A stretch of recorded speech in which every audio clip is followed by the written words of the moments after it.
Hello guys, সবাই কেমন আছেন? আশা করি সবাই ভালো আছেন। তো আজকে আমি আপনাদের একটা সাবধান করে দিচ্ছি একটা ভিডিও বানিয়ে, যেহেতু বর্তমান সাবধান অমনে বড় একটা কোনো কিছু না, কিন্তু এটা দেখতে গেলে বড়।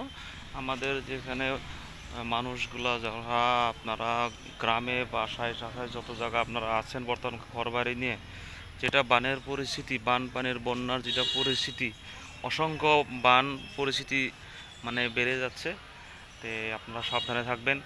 আর যদি আপনাদের মাথাহরি কিংবা রাস্তা বড় রাস্তা থাকে, পারলে ঘর বাইরে নিয়ে আপনারা সবাই মানে চলে আসবেন, যেহেতু পানির অবস্থাটা ভালো না। সব জায়গায় পানি পানি, ছোটো ছোটো বাচ্চা আছে, আপনার জীবজন্তু আছে, এইগুলারে আপনারা অল্প যাতে পানিটা ঘরে ঢোকার আগেই আপনারা এনাদেরকে অল্প জায়গাটা নিয়ে নেন। তে আমি এই জন্যেই বলছি যে বন্যা যেটা বাড়ছে, অসংখ্য বন্যা বাড়তেছে, তো বন্যা আপনারা সাবধান হয়ে থাকবেন, হুঁশিয়ার হয়ে থাকবেন, তো যাতে রাতারাতি মানে ঘরটা উড়িয়ে না নেয় পানিতে। ওটার জন্য আপনাদের কাছে আমি একটু আজকে এটাই ভিডিও বানাইছি। তো আপনারা অল্প সাবধানে থাকবেন, যেহেতু বন্যাটা অতিমাত্রা হইতেছে।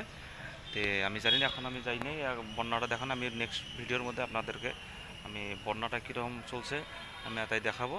তো এখন চলি, পরবর্তীতে আমি বন্যাটা দেখাবো।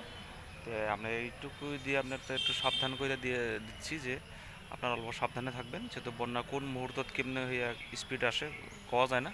তো আপনার নিজের ছেলে বাচ্চা টাচ্চা যত আছে অল্প সাবধানে রাখবেন।